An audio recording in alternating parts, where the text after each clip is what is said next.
The law of attraction has received a great deal of media attention in recent years. Thanks to the movie The Secret and the subsequent explosion of television, print media, and internet coverage, nearly everyone in Western society has heard the phrase law of attraction. A lot of people, however, have picked up snippets and incomplete information here and there and don't really have a solid understanding of how the law works.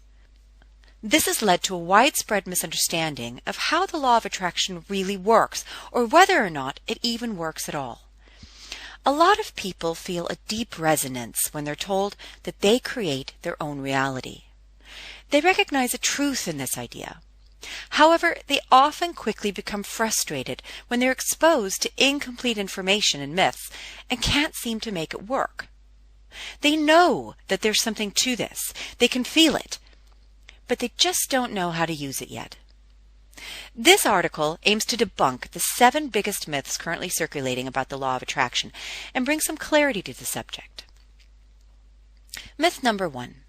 The law of attraction is magic. Here's the myth. Law of attraction advocates will tell you that all you have to do is think positively and the stuff you want will just come to you. Obviously, this is wrong since things like money, cars, and houses don't just appear out of thin air. Here's the myth debunked. No one with a true understanding of the law of attraction has ever claimed that if you just think positive thought, a house with $1 million on the kitchen table and a Ferrari in the driveway will just drop out of the sky right in front of you. This is usually a quote used by people trying to claim that the law of attraction is a scam, but the quote isn't true. This isn't how the law of attraction works at all. The law of attraction doesn't just literally drop stuff in your lap.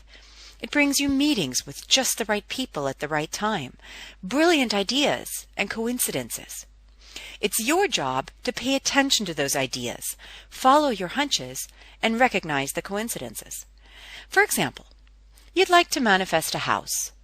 The law of attraction gives you an insight to drive through a certain neighborhood that you don't normally drive through.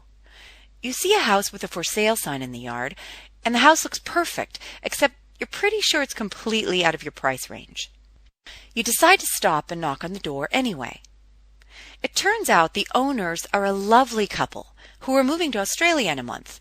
You and they really hit it off, and they decide to offer you rent-to-own terms that you can afford. They really want you to live there.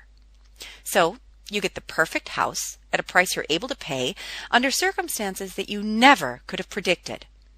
Did it drop right in your lap? Well, not literally, no, but if you paid attention and followed the insights and impulses the universe was delivering to you, it could have seemed almost as easy as if it had. This is how the law of attraction brings you things. It finds whatever you're looking for that's also looking for you and brings you together through a series of perfect events, insights, and hunches. Myth number 2. All you have to do is visualize.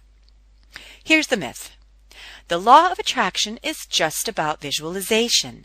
That's why they tell you to create vision boards and the like. You're supposed to stare at things you want, and they'll just come to you. Here's the myth debunked. This one is partially true. Visualization can be a valuable tool you use to train yourself to create what you want. It isn't the visualization that creates, though. You create through the vibration that you offer. The vibration you offer is determined by the thoughts you habitually think, or your beliefs. Visualization can help you to retrain your thoughts, but there's much more to it than that. If you visualize a beautiful car, but have the belief that you'll never get a car like that, you can visualize all day, every day, and that car is not going to show up. How do you know if you harbor a conflicting belief? You can tell by the way that you feel when you visualize. If it feels really, really good to visualize the car and the entire visualization is positive, you're doing well. If, however, it feels a bit off and your visualization takes a bit of a negative turn, you've just uncovered some negative beliefs. For example, you wonder how you'll afford the payments, which would point to a belief that states, I can't afford a new car. Or you might hope that your kids don't mess up the beautiful new seats, which could point to a belief that you can't have nice things, and they always get ruined, so why bother anyway? Visualization is a valuable tool in manifestation, but it isn't the creation process itself. Myth number 3. The law of attraction is new. Here's the myth. If the law of attraction is really a law, why hasn't anyone discovered it before? This is just some new fad. Here's the myth debunked. The law of attraction isn't new. It's been around since the beginning of, well, everything. It can be argued that it's the oldest law in the universe. The reason that so many people are hearing about it now is because more and more people are waking up and realizing, or at least getting a glimpse of, who they really are. More people are asking for this information than ever before, and therefore the law of attraction must bring them more answers than ever before. There are more books written on this subject than we've ever seen. Thanks to the internet, people can find answers to their questions immediately. The information isn't new. We're simply asking for and able to receive more information, and at a faster rate than ever before. Also, we're living in a time where most of us can discuss spiritual matters and universal laws openly, without fear of being burned at the stake or stoned to death. All of this has allowed the idea of the law of attraction to spread at an unprecedented rate. Myth number 4. The law of attraction is non-Christian. Here's the myth. I'm a Christian, and therefore I cannot believe in the law of attraction. This is just a bunch of new agey stuff that conflicts with Christian beliefs. Here's the myth debunked.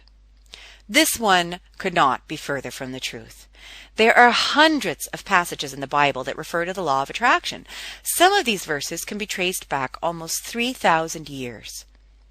Jesus said, "Everything is possible to him who believes," and "He that believeth in me, the works that I do shall he do also, and greater works than these shall he do." Here are a few more. As a man thinketh, so he is. Proverbs 23:7. It is through thinking that a man forms that which he has in life. Proverbs 23:7. For everyone who asks receives, he who seeks finds, and to him who knocks the door will be opened. Matthew 7:8. These, and many other proverbs just like them, support the principle that your thoughts create your reality, and you can create anything you want. The point is that Christianity and the law of attraction are not based on inherently conflicting principles. There are actually now internet sites on the web dedicated to the study of the law of attraction from a Christian point of view. Myth number 5. I have to do something to make the law of attraction work. Here's the myth. You have to know how to use the law of attraction in order to get it to work. If it isn't working for you, you must be doing it wrong. Here's the myth debunked. This is another myth that's based on the complete misunderstanding of how the law of attraction works. There's nothing you have to do, or in fact can do, to make the law of attraction work. Just as there's nothing you have to do or can do to make gravity work. It just works. That's why it's called a law. You create your own reality. All of it. All the time. You can't help it. You're a lean, mean creating machine. Everything you see around you, every person in your life, everything in your reality is there in response to the vibration that you offer. There's nothing you have to do to make that process work, nor can you stop it. That's why no one can claim that it isn't working for you. It can't not work for you. The problem arises when people are creating by default, which often brings them things they don't really want, instead of creating deliberately. Your job is to remember how to create consciously, to remember just how powerful you really are. That's it. And it's not supposed to be hard work. It's supposed to be fun. If you're not having fun, then you're doing it wrong. Myth number 6. Thoughts are dangerous. You have to control every thought you think. Here's the myth. You have to control every thought you think. If you think a negative thought or have a fear of something, you automatically create that. So watch every thought you think. Here's the myth debunked. While it's true that every thought has the power to create, there are two big reasons why you don't have to be afraid of your thoughts. First, one little thought doesn't have all that much power. The power comes from thinking the same thought over and over again until it's a belief. The more you think a thought and believe it, the more it affects your vibration, and it's this vibration that attracts your manifestations. The law of attraction responds to your vibration, not the words you've said or thought, although notice that your words and thoughts can affect your vibration.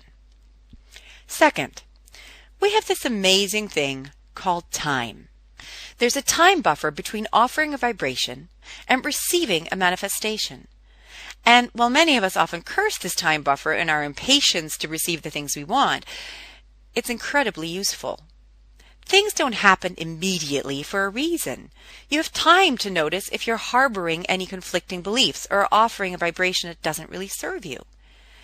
For example, if you're driving down the street and have a random thought, I hope I don't get in an accident, you might remember reading somewhere that the universe and your subconscious don't understand negative statements, and you just put, I hope I get in an accident out there. So obviously, you'd better suck that thought right back in, or else you'll have an accident. Wrong.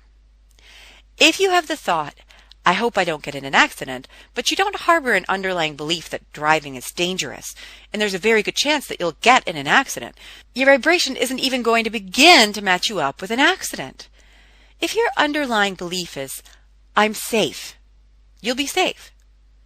If, however, you do harbor such a belief formed by many, many thoughts about how you're a victim, how easy it is to get into accidents, how driving is dangerous, reading lots of news stories about how people get in accidents all the time, talking about those stories, etc., that one little thought has just given you an indication that you have an underlying belief.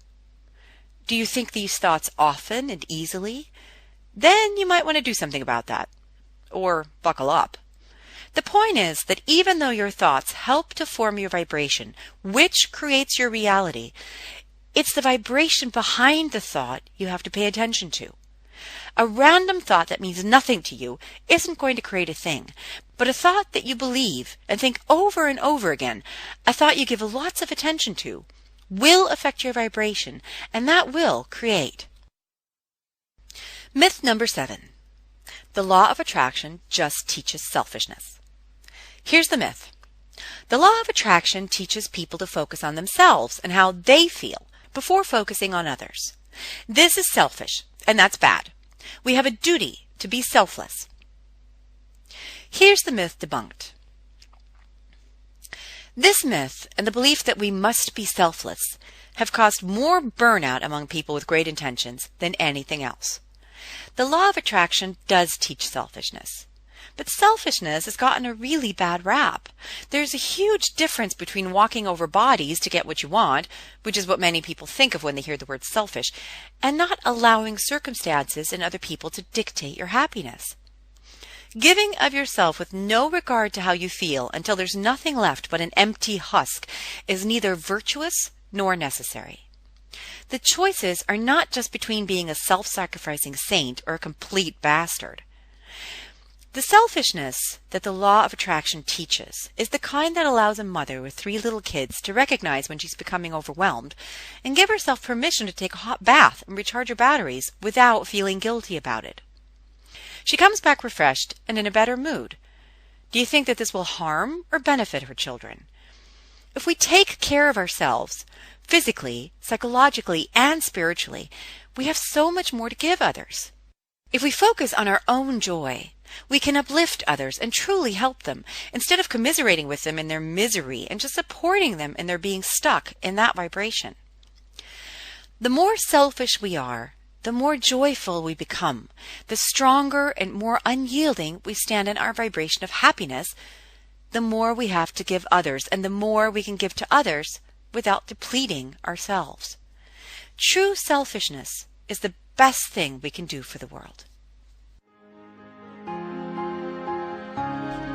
If you liked this article and would like to pass it on, no problem, as long as no changes are made to the recording and it continues to be absolutely free.